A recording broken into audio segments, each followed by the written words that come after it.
Well, there you have another episode of Straight Outta Combat Radio, audio medicine by GreenZone Hero. This Navy SEAL has written 20 books. He's a world-class athlete. He's got some very interesting stories about his time in the service and even after. I love his mantra. I love how he operates. His name is Mr. Don Mann with 2 N's. And you're going to really enjoy this episode. And I really appreciate you listening to Straight Outta Combat Radio. You're a steely-eyed killer shadow in the night. You were born to fight. You gotta light 'em up. My name is John Krotek, and I want to welcome you to Straight Outta Combat Radio, audio medicine by GreenZone Hero. We're here to honor the wisdom of America's most valuable asset for combat veterans. We're authentic, we're empowering, we're American. Save us all before they burn it down. Our guest for this episode of Straight Outta Combat Radio, audio medicine by GreenZone Hero, is former Navy SEAL Team 6 Commando, world-class adventure competitor, and New York Times bestselling author, Mr. Don Mann. Now, I got to tell you, ladies and gentlemen, this retiree's biography is impressive. He's a decorated combat veteran, a corpsman, a SEAL Special Operations technician, jungle, desert, and Arctic survival instructor, small arms weapons instructor, foreign arms weapons instructor, armed and unarmed defense tactics, advanced hand-to-hand combat instructor, and survival, evade, resistance, and escape instructor, in addition to lots of other credentials. This is a guy you want on your side. Just by reading those credentials, this is a person that you don't want to come face-to-face if you're the enemy. It's good stuff. Don is the author of 11 books, including the New York Times best-selling autobiography, Inside SEAL Team 6, My Life and Missions with America's Elite Warriors. The members of SEAL Team 6 are synonymous with heroism, duty, and justice. These are the same elite warriors who assassinated Osama bin Laden. That's a name every American and just about everybody across the world knows. Thank God he's gone. Anyhow, as a member of the elite team of warriors, Don worked in countless dangerous operations around the world to include Somalia, Panama, El Salvador, Colombia, Afghanistan, and Iraq. He was even captured by the enemy once, and he lived to tell the tale because I'm seeing him right now. He got away from those people. To become a SEAL, Don had to overcome his own troubled childhood and push his body to its breaking point and beyond. Don's narrative is all about physical and mental toughness, to say the least. He has over 40 years, that's 1,000+ races worth of competitive racing experience, and was once ranked 38th in the entire world as a triathlete. Don received a master's in management from Troy State University in Troy, Alabama, a BS in international relations and criminal justice from Florida State University in Tallahassee, Florida. Go Noles. And a BS in liberal science from State University of New York. He lives in Cape Charles, Virginia. Let's just say it's a huge understatement when I tell you that I'm honored and humbled to have Mr. Mann here on Straight Outta Combat Radio. Welcome, Don. Thank you for being here, brother. Thank you, John. Thanks for having me. It's a pleasure to be here with you. Absolutely. And, there's a lot going on right now. We're under this we're in isolation right now because of the coronavirus. And I know everybody out there is scared and trying to figure out what's going on. And, it looks like the curves are starting to come down. But let's talk about the Mann household and what was it like growing up? Well, I have a brother and 2 sisters and a nice mother and father growing up. And we moved around a lot. We lived in Germany for 3 years, and throughout New England, my father's job required a lot of moving. And as a young guy, I remember always getting to a new location and just finding the woods, going out a long, long ways and trying to find my way home. That was like my sport. And that was 2nd, 3rd, 4th grade, 5th grade, I guess. And then I got interested in motorcycles, and I wanted to become a pro motocross racer. And then that's how I got into sports, by training to become a professional motocross racer. And then that went into the marathons. I started running to get in better shape for motocross. And I ran my first marathon, which was Boston Marathon. Then I did 30 more in the next 3 years and became a good runner. And then the Ironmans came out, and then I was doing the Hawaii Ironmans, and that first generation group doing the Ironmans. And then that took over my life for a good 10 years or so, being a triathlete. And then when adventure racing came about, the 500 milers and the 600 milers, that was another 10 years of my life. All I did was train.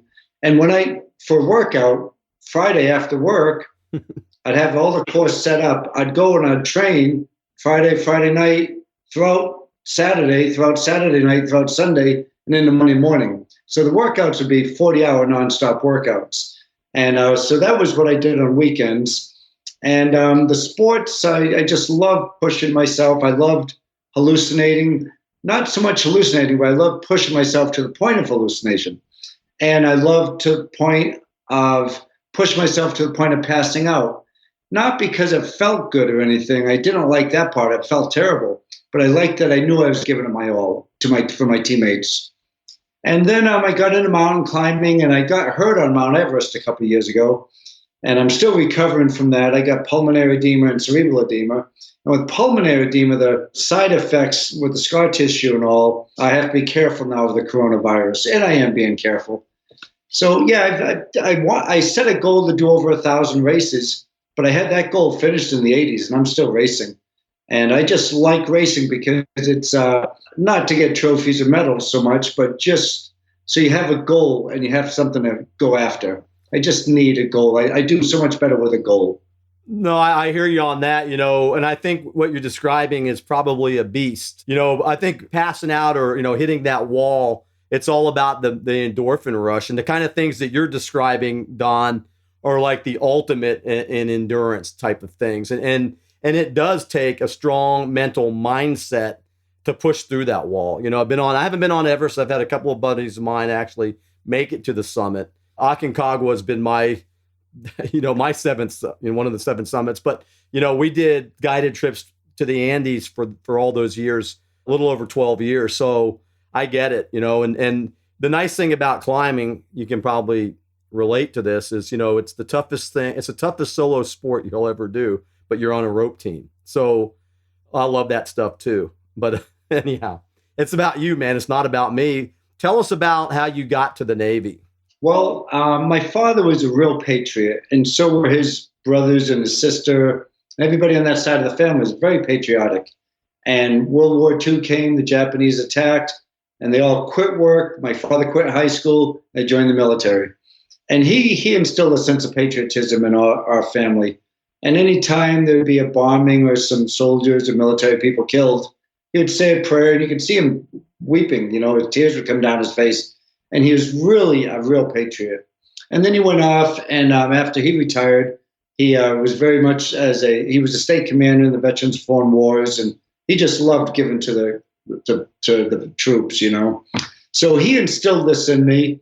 And in high school, I was a rebel. I was a troublemaker. I was always just pushing the limits. You could name it. If it was wrong, I was doing it and having a blast doing it. I had a great time. But I get that, man. Story. Yeah. We can't say some things on the air, Yeah. But the thing is, as soon as I had a direction like sports or SEAL training, then all that wild energy went to something good. And if I hadn't found that, I would have been in trouble because I was just all over the place. But when I heard about SEAL training, nothing in the world mattered to me other than doing everything I could to be a SEAL. And I trained, I don't know anybody who trained any harder than I did. I mean, I was training good 40 to 8 hours a week, every week for years. And I loved it. And I loved training. And I did a lot of visualization to get ready for it. And I did everything I could everything I ate was to make me for a stronger workout, to be a better SEAL. I didn't have a backup plan, which helped, because with a backup plan, a lot of guys, when they go through buds and it starts getting hard, they start thinking, shoot, I could go be a pilot, or I could go be a cook, or I could go do something else. But if you don't have a backup plan, boom, you just got to do what they say, and you do it, and you're going to be a SEAL if you do everything right and don't get hurt. So what year did you go to buds? What 82. 1982. So, and obviously Coronado, Southern California, where all the Navy SEALs go. And, what time of the year were you down there? I went there in March and left in December. Tell us about that. SEAL training is hard. It's really hard. But I'll say some things. For one, is I did 4 years of visualization along with my physical training to get ready for SEAL training for BUDS. And every day in BUDS, I'd get back to the barracks and think, that was a really hard day, but it wasn't as hard as I thought it would be. Because I did the visualization. For me, the swims were so much colder and so much longer. And the push-ups, there were so many more while I visualized it. So it was still hard. Every day was really hard, but it was always a relief, like it's not as hard as I thought it was going to be. So the visualization worked. And I made it through the first time. I can honestly say I never, ever thought about quitting. And but there were times in the cold water, I was hoping I'd just pass out. So I'd get pulled out of that cold water. That was the hard part. And I like the physical aspects of BUDS. It's a good time also. You always hear the hard things about it. And it was hard. But I would have paid to have done it. I mean, it's a good time also. It's a lot of fun. We read a lot about the bell, the ringing of the bell. What kind of an effect did that have on you? Because I know you heard it. Oh, yeah, boy. Well, you start off with a green helmet, first phase, and then you have a blue helmet, second phase, then a red helmet, third phase. Every phase is about 2 months. And so when you're in first phase, you have these green helmets with your class number painted on it. And when you get there, there's a bell, and you don't even want to look at it. You hear all the stories, And then if somebody's really having a hard time, you can see it. If they're having a hard time, they're not making the runs or giving up on different physical evolutions. Sometimes you'll get up in the morning and you'll see that helmet of that guy under the bell. Because what they'll do, ring the bell 3 times, put your helmet there, but those guys who quit do it without anybody seeing them because it's so humiliating for them. And it's something, I think it'll affect them for their entire lives when they quit. Because they have to say, I was going to be a SEAL, but I quit, which is the worst thing you can imagine saying, that you quit. So it's really sad. You go through a couple weeks, then you see 10 helmets under there. By the end of first phase, there's 50 green helmets under that bell. And those people are just gone. They're gone. And you feel bad for them because you become friends with them, but you don't let it get you down. You just have to be there for your teammates who are hopefully going to be a SEAL someday with you. It's not meant for everybody. And if they quit, to tell you the truth, John, if anybody quits in training because it's hard, you don't want them to be a SEAL. You don't want them in the SEAL teams. Because if somebody quits because they're doing a lot of push-ups or pull-ups or sit-ups or long swims, and they think that's hard, it's nothing compared to combat. Who cares if you do push-ups all day long? If it's too much on your body, you'll pass out. And I've done that a number of times. I pushed myself to the point of passing out. And then I know I couldn't give any more. But if people say, this is too hard, I quit, they shouldn't be considered as a SEAL ever. No, so the physical part is a huge part of it, no doubt. What you're describing, Don, is the mental aspects of a Navy SEAL. And you're 110% right. Now, I'm not a Navy SEAL, and I probably would have been ringing the bell. I don't know, but all I know is you're right. You don't want somebody on a team anywhere that's going to quit, especially in a combat situation. Even doing guard duty in Army, even though it was all simulated, you knew that if you fell asleep, people could die. And, there were guys that fell asleep on guard duty. Are you kidding me? So I can't even imagine the Navy SEAL. Yeah. So you made it to the red helmet stage, obviously. And tell us a little bit about those progressions. And then, tell us what that graduation was like. You must have been feeling like on top of the world, man. Yeah. So I think we had maybe about 125 or so people start our class, and they dwindled down. And by the time you get to second phase, dive phase, we had maybe 50 people left. And then when you finish dive phase, which is all ship attacks, learning how to dive different types of scuba and closed circuit and mixed gases and sneaking under ships and placing limpid mines on them and boarding ships. And it's all water. Dive phase is all in the water, but it's hard. And the physical it's the PTs on.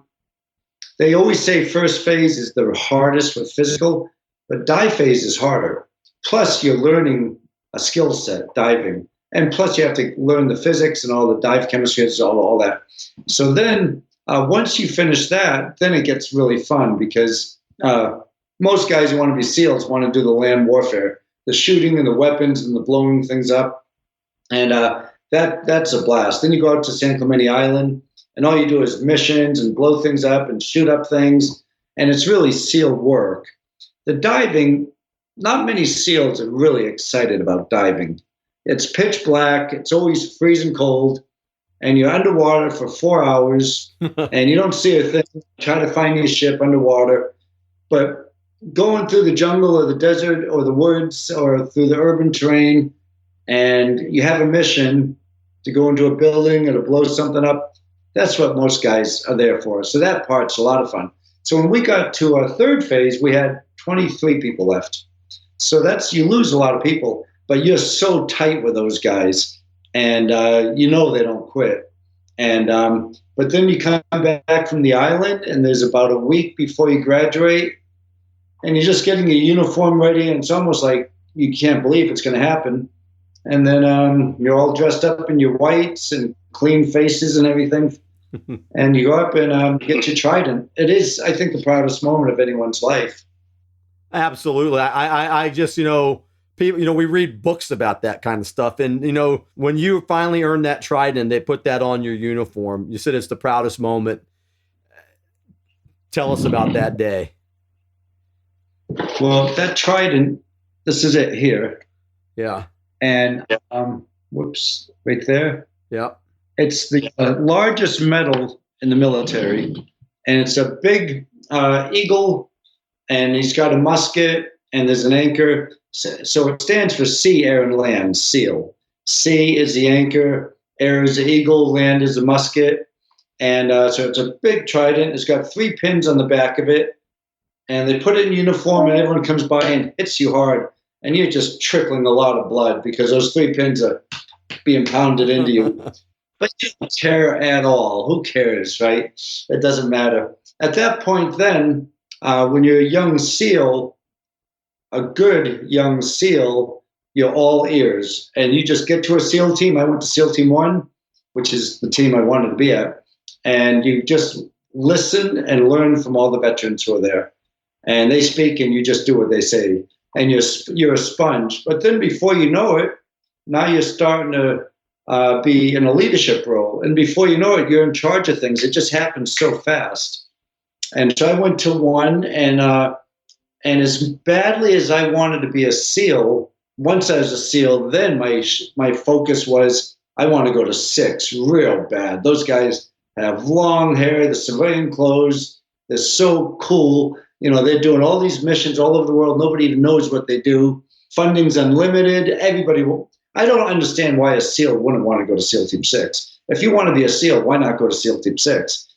But it's hard to get there. You have to have your marks up there, and you have to be ranked, pretty well. And then you put in a request to get interviewed. And the guys from 6, a handful of them come, real big bruiser-looking guys, very intimidating. They put you through a series of interview questions. And if they want you, they take you right from that SEAL team, and you're gone.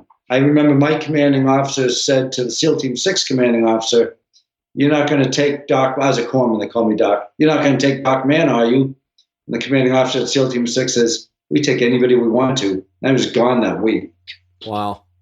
And then when you go to SEAL Team 6, you start all over again. Then you go to this thing called Green Team, which I think was harder than BUD/S.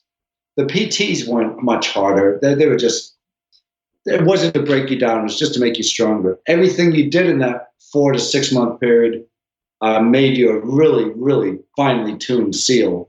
But you're all ears. Now you're working with all these SEAL Team 6 guys who are the best of the other SEALs. Then you go to one of the assault squadrons, and then you're a brand new guy, and you just listen. And before you know it, you start getting up in the middle management. Before you know it, you're leading a team. It just happens fast, So what you're describing is like just when you think you got somewhere, it just gets a little bit tougher. So as you're going down this road and you progress into the next tough stage, the next tough stage, you're actually being groomed for some of the toughest missions that America can fight. If you choose for that path, and because you could go to a SEAL team, you can go to SEAL Team 1 or any of the SEAL teams, and you could say, okay, I like it here. My kids are in school down the road. I've got a house. I think I'm going to stay here. I'm very comfortable with this team. You could limit your challenges with that. And it's not to say they had it easy at all. All the SEALs are working like crazy. Back before these wars started, there were people who could, we call it homesteading. You could stay at one team for 10 years or so before, so you don't have to move back and forth, back, to East Coast to West Coast and back and forth. But now, 2 wars going on, the guys are gone all the time. They're gone 3 years a year. Can you describe your first combat deployment? The first thing I did of any significance, I was brand new team guy, and they handpicked 4 of us from the team.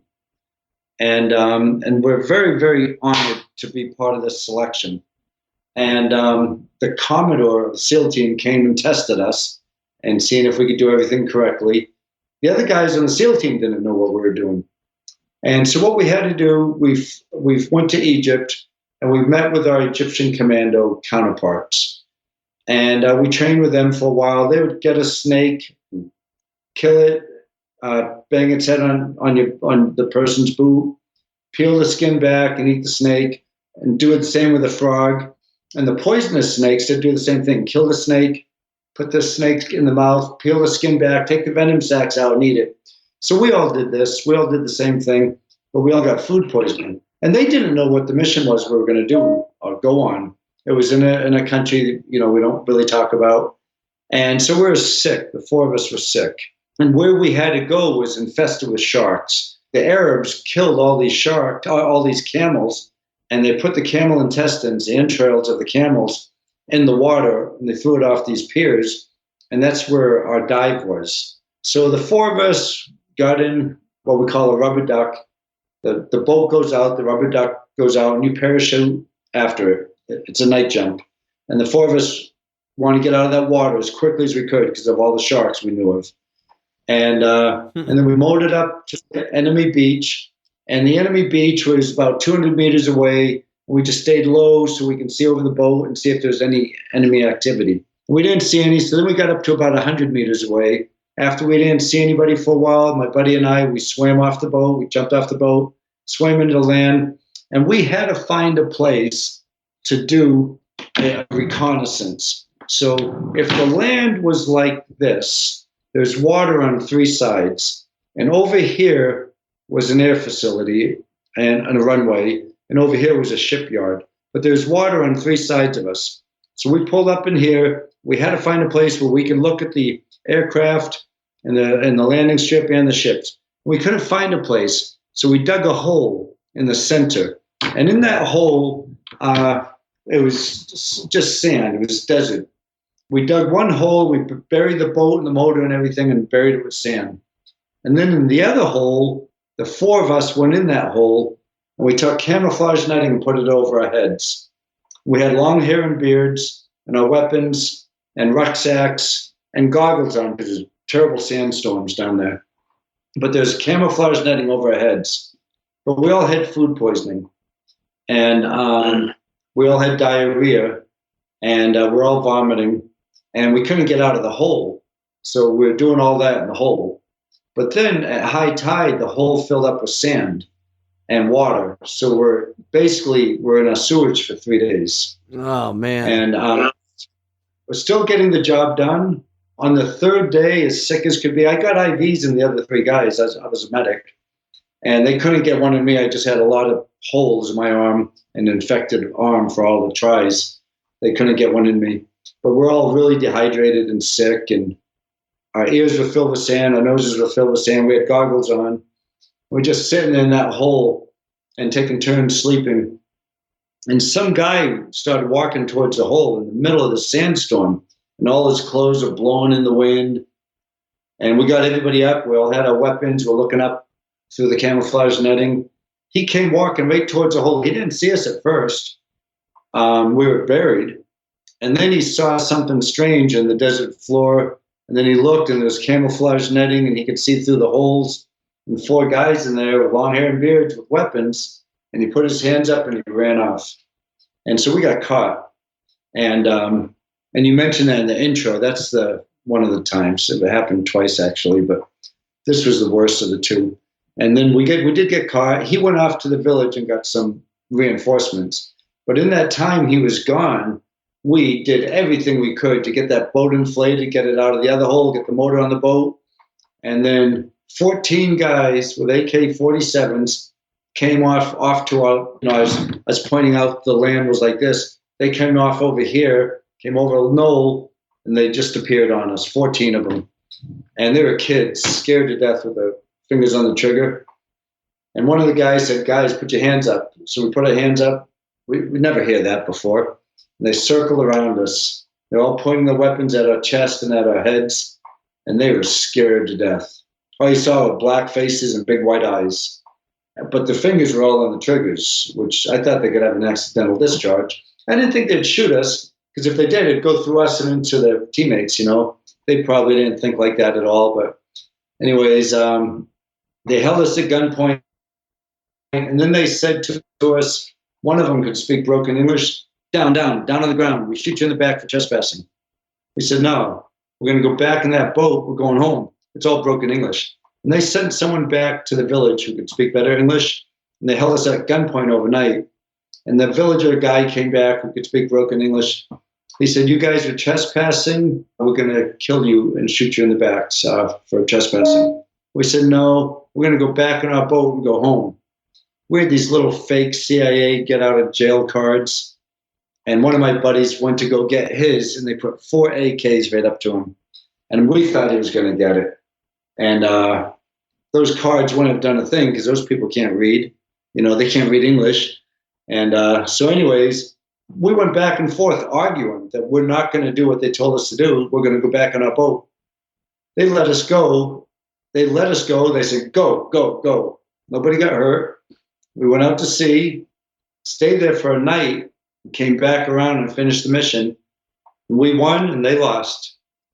So that was the first thing I saw. And that was right after I got in. It's probably a year or so after I got in. That's one heck of a story. And yeah, I mean, and especially probably people that aren't really well trained. And, when they're that young, they must have been freaking out. But let me ask you this, Don, looking back on it now, would you have done that all over again? Yeah, absolutely. And you know what my favorite part of it was, John? My favorite part, nobody complained. Nobody said, this works, no fun. I didn't sign up for this. This is terrible. Nobody complained. We all were there because that's what we wanted to do, that type of work. Yeah, no doubt. Well, I'm glad those guys let you go, man. And I know that I know you are too. And can you tell us about a mission where you didn't get caught? And I know you had a lot more of those than you did that type of mission. But without going into anything that's going to compromise any tactics or anything, but maybe it's bin Laden. Were you on that mission? I wasn't on the bin Laden raid. I had just gotten out. I was working for the U.S. government for an agency, and we were going after him as an agency. The military was going after him as a military. I did a bunch of raids and shipboarding and things from my time in Central South America, 89 to 93. That was the drug wars back then. So we did a lot of that. There was one time, it was just this was kind of a bad, sometimes bad things happen and then good comes out of it. There was a ship, everybody on the ship was killed. The Army had killed everybody, the U.S. Army. 2 log rockets were fired at the ship. And we went out there to get the ship out, and it smelled like death. It was terrible. It was a hot summer day, and all the dead bodies were there for days. The driver got hit with a 50 cal, and what was left of his head was scattered all over the wall, and a little bit of brain matter on the ground. And you could see where everybody was killed and shot. And so I told the guys, just take the bodies, throw them overboard.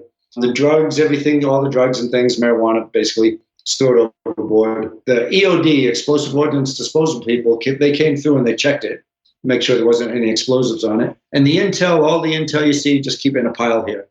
So we went a couple days without sleep by the time we got to the ship. We towed it to a place called Fort Sherman in Panama.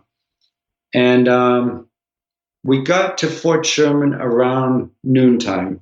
The master chief there, the engineer in charge, called me Doc. He says, Doc, would you do me a favor? Go down below and check the shaft, the hull, and the screw to see if there's any damage from the law rockets.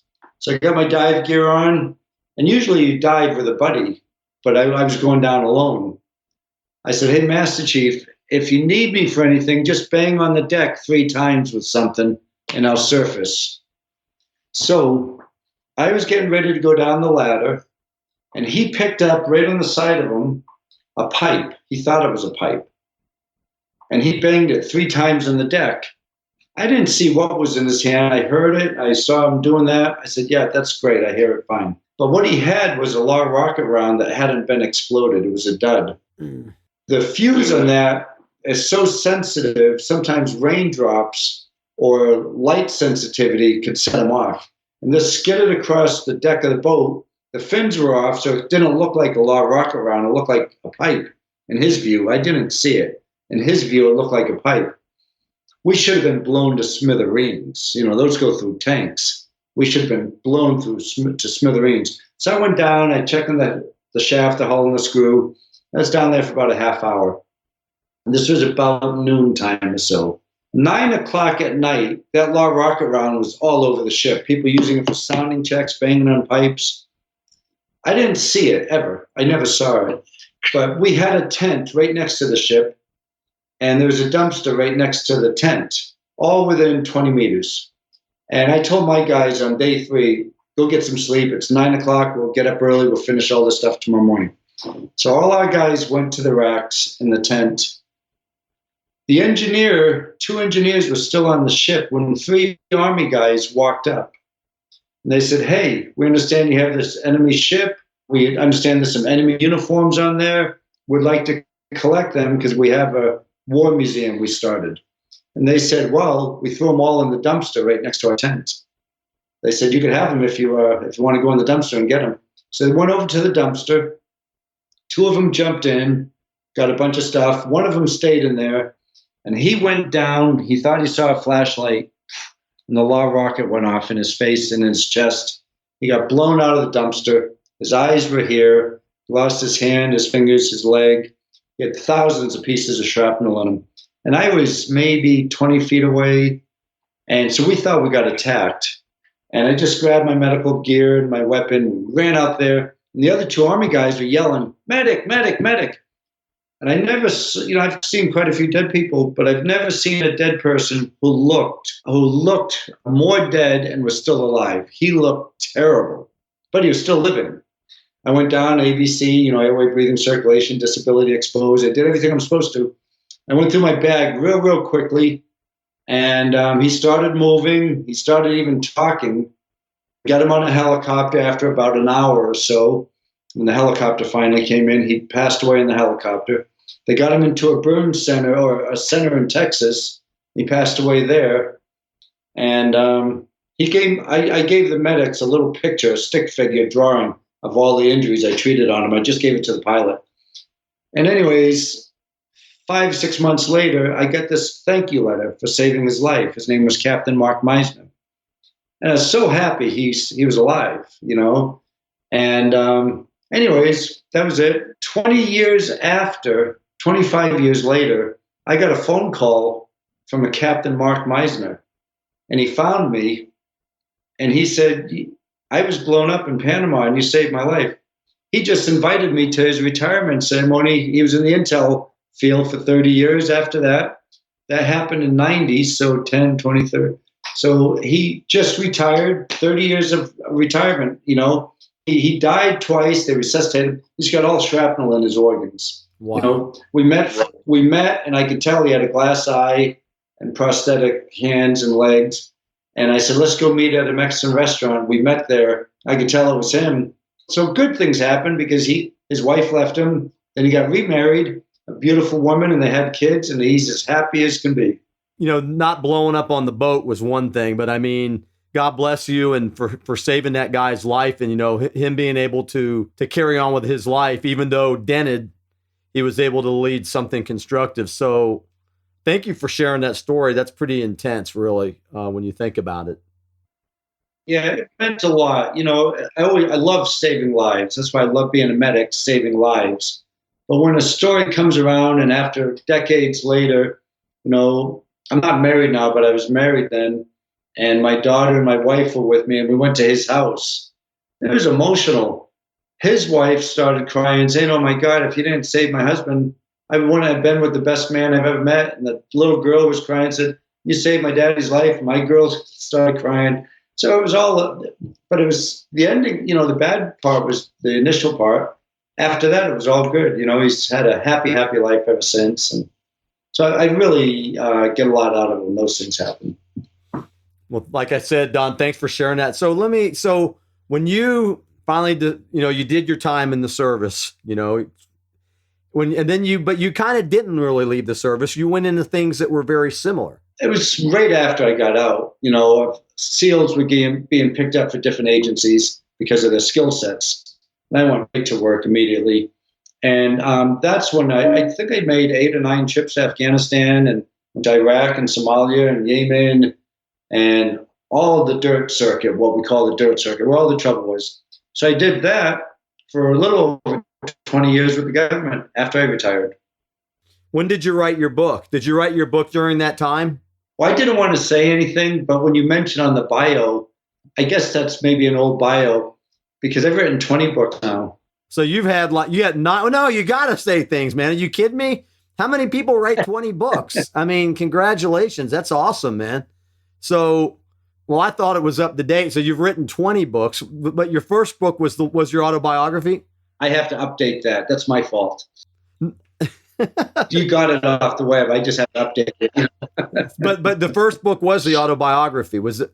No, nope. Actually, I told you I got so into adventure racing. I was racing all over the world, the Himalayas and Ecuador and South Africa, the hardest races in the world. I was racing in them. And then I started putting on adventure races for other people. And then a lot of people just always wanted to ask me how to train for adventure racing. So then I created what's called Odyssey Adventure Racing Academy. So it was a 6-day academy out in the woods in West Virginia. We had this nice log cabin and training facility out there. So I was teaching it, putting on races, and racing at the highest level. And a politician, his name's Quinton Kidd, a Virginia politician, came up to me. He said, "Don, you ought to write a book because you're the only person I know of who's racing at the highest level. You teach people through your academy, and you put on races. Why don't you write the first book of adventure racing?" I said, "I don't want to write a book. That's the last thing I want to do." So anyways, after back and forth, I agreed to do it on cassette. I would speak and do everything on cassette and send it to him. And we had a lady named Cara Shard from Chicago Sun-Times. She typed it all up. So I didn't have to do any typing on the computer. And then I went, working with the government. I did a lot of weapons and tactics training. And I had so much material. And my boss came up to me and said, "Don, you have a ton of material here. You should write a book." I said, "I don't want to write another book, Jimmy." He said, "You should. I mean, you have a ton of material here." I said, "No, I don't want to write a book." So anyways, again, I put it all into chapters and I submitted it to a publisher. They said, "Yeah, we'd like to publish that, but you have way too much information." So I got rid of all the shotgun stuff, all the long gun stuff, and it's just a pistol book called Modern Day Gunslinger. And it was kind of funny because I was talking about that this week because, I like old rock and roll. That's our era, right? And Ted Nugent got a hold of my book, and he sent me a whole gift bag of stuff. And he said, "Don, you're the real deal. I really enjoy your book. Thanks so much." Someone gave it to him. And so that was the second book, The Modern Day Gunslinger. That's awesome. And then the Navy. Yeah, that's awesome. Yeah. After that, and they said, the Marines have a survival manual. The Army has one. The Coast, everyone has one. The SEALs don't have a survival manual. I said, "I don't want to write another book." They said, "We'll pay one, and we'll give you a year advance and a year extra to do it." And I said, "Okay." So then the autobiography, that was after bin Laden was killed. And because I had these other books and I was in the sporting world, so my name was out there. I had a publisher called they said, hey, you were the training officer at SEAL Team 6. Why don't you, we'll give you a lot of money if you write a book on how you train SEALs. I said, no, I can't do that because anything you'd want to know, I can't talk about. I still have a top secret clearance. Everything you want to know are the things I'm not going to talk about. They said, well, other people are talking. I said, well, I don't have it. I don't care. I can't. I'm not, and I'm not going to. And the publicist said, Don, you're turning down a lot of money. I said, I don't have an option. Then another publisher called right after. The same conversation took place. And the third one who called said, we know what you're telling people. All we want is your autobiography, your military and your sports autobiography. And I said, I'm not trying to sound humble or anything, but that would be boring because I'm not going to tell you anything exciting. And what I've done in the SEALs compared to what people are doing nowadays would be boring. And what I've done as an athlete, a lot of people have done the same thing. They said, we knew you were going to say that, but that's what we want. So then I put that book together with a really well established writer, Ralph Bazulu. And they said, what do you want to call your book? I gave them all these names. They didn't like any of them. They said, we want to call it Inside SEAL Team 6. I said, that's not what the book's about. I don't want my friends thinking I'm giving up the secrets. And I had to think a long time before I wanted to call that, because that's not what the book's about. There's stories about SEAL Team 6 that aren't classified in there. But it really goes from childhood till government time. Well, we're glad you put it out there because it became a real popular book. And it's, sometimes you can't judge a book by its cover. And it sounds to me, you're 20 books in now. Are you kidding me? You're obviously been doing something right. So that's not easy to do. 20 books, right? So, and Ted Nugent, oh my gosh, cat scratch fever, the whole 9 yards, we go back. But you know what? You've got somebody in your network on Facebook who's a really good friend of mine, Kip Kelsch, who's the owner of Endeavor Racing. Yeah. Okay. Kip, yeah. Yeah, he's a great guy. We actually climbed together in Mexico. Kip's first high altitude climb was with me in Mexico, like back in 2005, maybe something like that. But Kip's a great guy. He worked with me for a few years. But so you're doing cool things, man. You've written all these books. What do you want people to know? Especially civilians, Don? We talked about it. Every time something happens, this is one reason why we have the radio show, because I want to dispel the negative stereotypes of veterans, and especially combat veterans. Something happens, the first thing the media asks or people want to know, was it a veteran? And it's always a Marine or a crazy Ranger or a Navy SEAL guy. What happened to these people? What do you want the general public to know about combat veterans? Okay, I'm glad you asked me that. Thanks for asking me that. I can say the years I was in, I thought I was busy. I thought we were all busy. We were gone 300 days a year. We were always away from home. Divorce rate was skyrocketed. People were injured and come home to funerals and hospital appointments. The kids really don't know who you are. The wife doesn't know when you're going again, when you're coming back. You should be home for a month and you get recalled, you leave in 2 weeks. So, and the op tempo is about 300 days a year, which is busy, and it's doing dangerous things. So we all thought we were busy, and we thought that was pretty cool to be that busy and that important and all that. That was nothing compared to what the guys are doing now.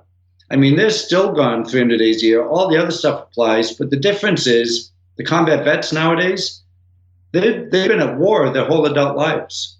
And that's a whole different story than my generation. We saw things here and there, but to be at war your entire adult life, what I'd love for civilians to comprehend is, and I'll say for the SEAL community, because we've been in some hot water lately, as you know, but really all the units have their time in the hot water. But I think the reason you hear about these guys going rogue a little bit or doing these stupid things every now and then is because we've never had so much pressure on so few people for so long. We've never been at war for 20 years.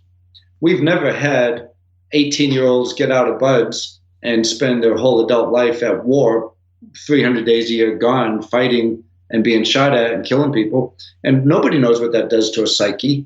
And that's what I think civilians should understand. Civilians need to understand that if they go to combat or not, we have these young men and women who go into the military, they know what could happen, and they're not making any money or anything. They're living a really, really hard life. Granted, a lot of it's fun too, or they want to do it.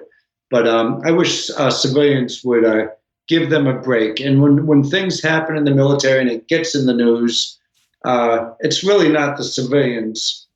They don't even need to know, and they don't really have an opinion that counts because they don't know what the people are doing over there. They don't know how much stress is on these military people anymore.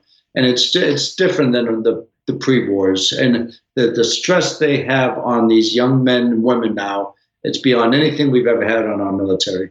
That's what I'd like them to know. Well, thank you for sharing that because, it needs to be heard. And before we pass judgment on anybody, you have to know the full story. Let's just say I'm a person that a man or a woman, I've been in a combat zone. I'm back home. I've transitioned out, rotated out of the service, and I'm not in a great place. I'm just not in a good place. What kind of advice, Don, could you give to a person like that? Well, I talk to guys like that all the time, actually. Some of my friends, I don't understand them anymore. They're so jumbled. SEALs, they might talk about 8 different subjects in 3 sentences. And it's really sad. They've just been jumbled up a little bit. The jump in the explosions, the shooting, what they've seen, what their buddies have seen, people maybe they've seen being killed and good friends being killed, what that does to them. And I see it often, actually. What I also see is these same people are aware of what's going on with them, but they're concerned about what's going on with their fellow teammates. And it's really the only thing I know that helps these guys. They have a lot of programs. The VA is doing much better now, and there are quite a few programs for people like this.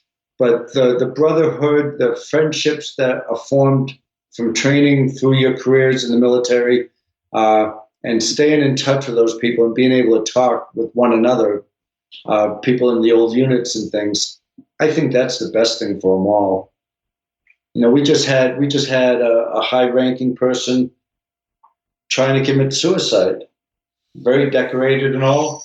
He jumped out a window and he didn't die. Now he's in a hospital, all broken up. His hand failed at suicide. It's terrible what's going on with the guys in the command. But it should be stuff, it does leak out in the news. I just wish there's nobody who could discipline a SEAL or see what's going on with a SEAL better than the SEAL community. If we had that incident where there was a SEAL in trouble and the press was trying to hammer him and President Trump stepped up. I mean, that should have never got out to the civilian world. I mean, SEALs know what that guy did for sure. They also know what he's been experienced. They also know why he was deployed, and they know better than anybody how to discipline him. So in cases like that, it seems to me that civilians don't even need to know.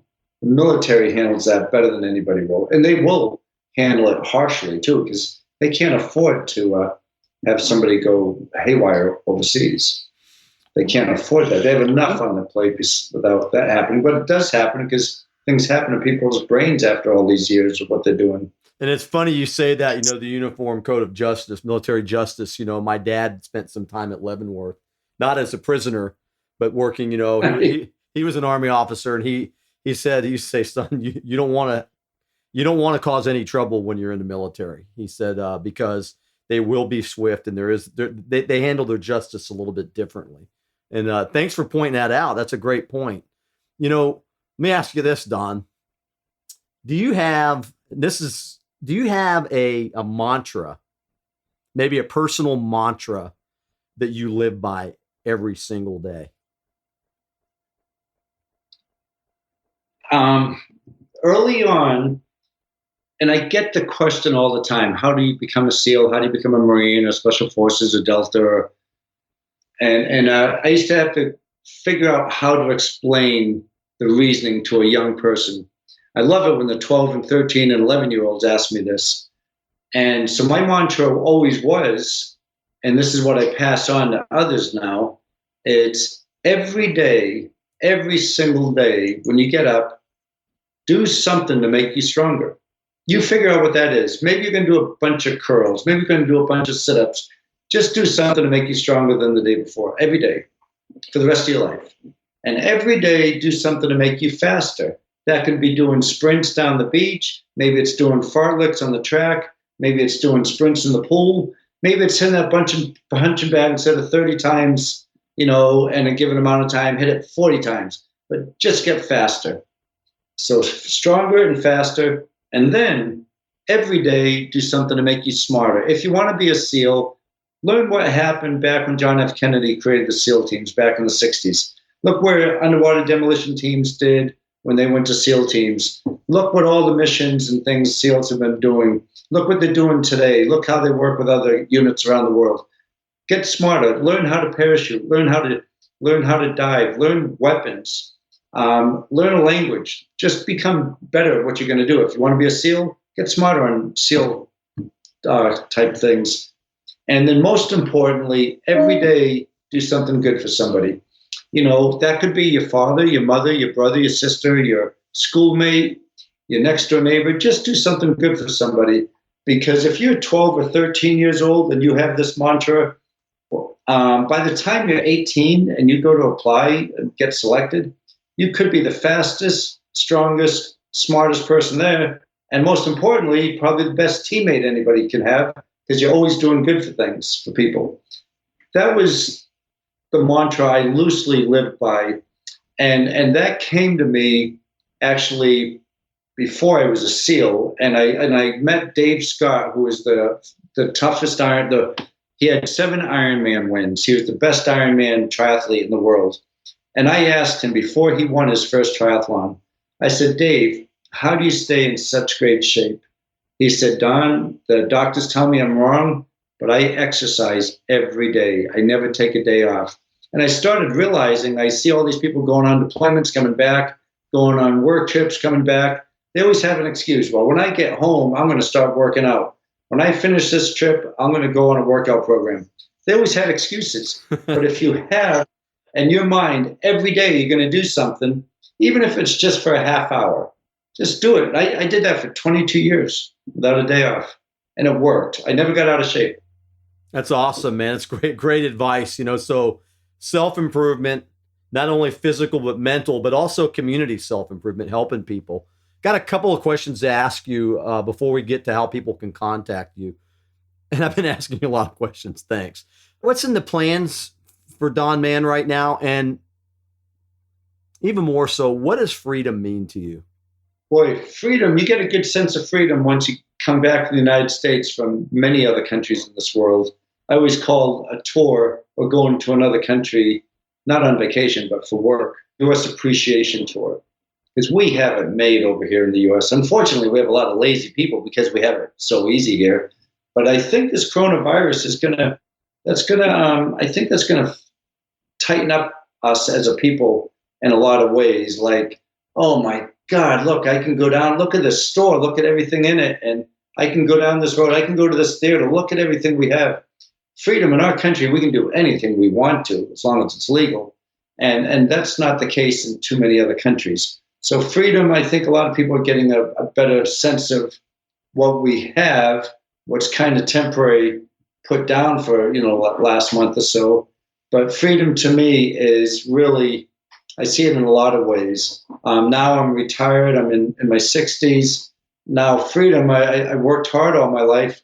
On a personal level, the freedom I have now is I feel like I can do anything I want. And what I want to do are the things I've done all my life. So I'm going to keep climbing mountains. I'm going to keep riding bikes. The goals I have right now, if I could show you this, there's 54, well, you know this, I know, but there's 54 14ers in Colorado. That's awesome, man. I think I've done 21 of them or so. So I hike up these things and I run down. There's 54 of them. So I want to do all the rest of those. And then I have a bike that I had made with a 60-tooth chain ring.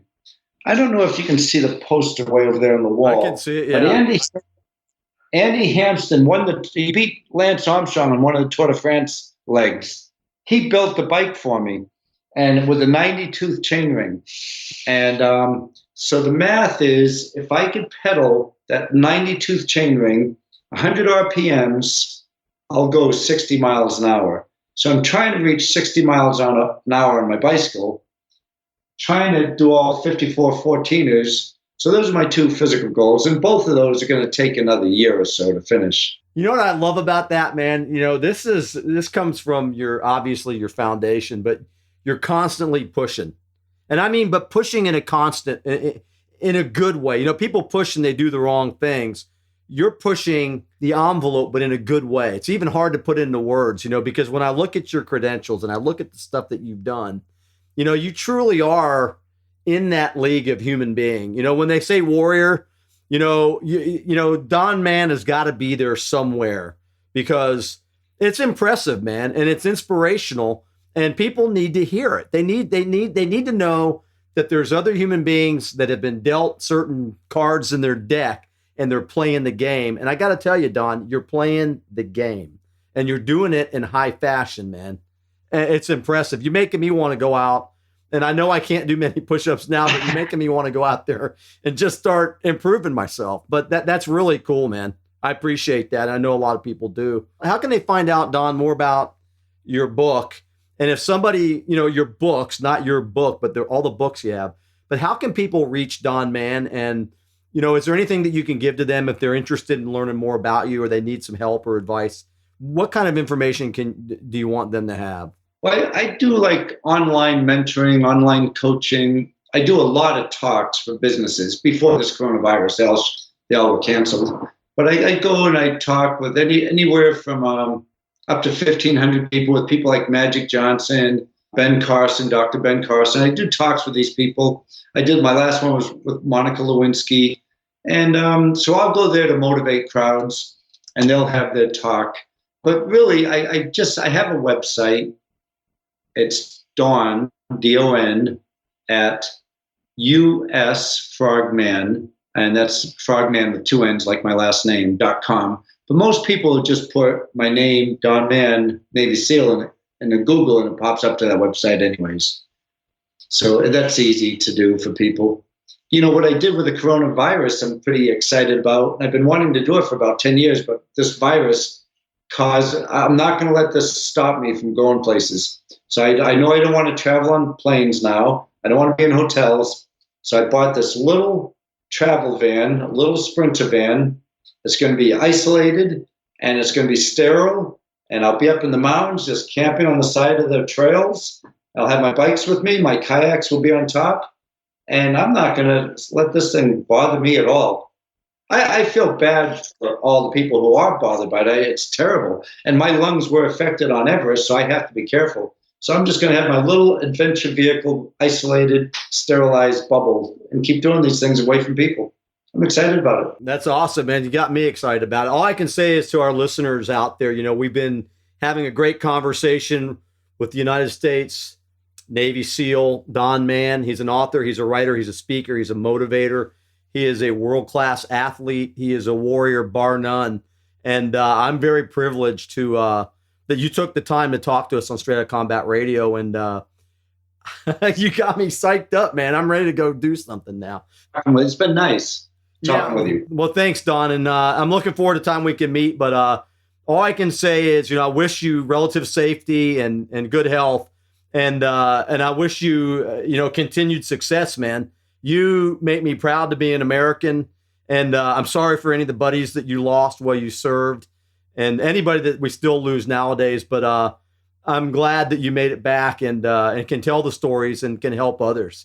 It just is. It's a dream come true for me, man. I was just an E5 in the Army, and you know, I was in between conflicts. But my dad was there for a while, and guys like you exemplify the very best of what America has. And I'm not, you know, blowing smoke, brother. You know, I know that people that don't really understand it, right here is a guy that's been around warriors his whole life. And thank God we have you, because America would not be what we are today if we didn't have people like you. So I mean that, man. So thank you for being on Straight Outta Combat. Thank you, John. Thank you very, very much. It's been a pleasure. Yes, sir. You're welcome. You gotta light 'em up before they burn it down. Thank you for listening to another episode of Straight Outta Combat Radio, audio medicine from GreenZone Hero.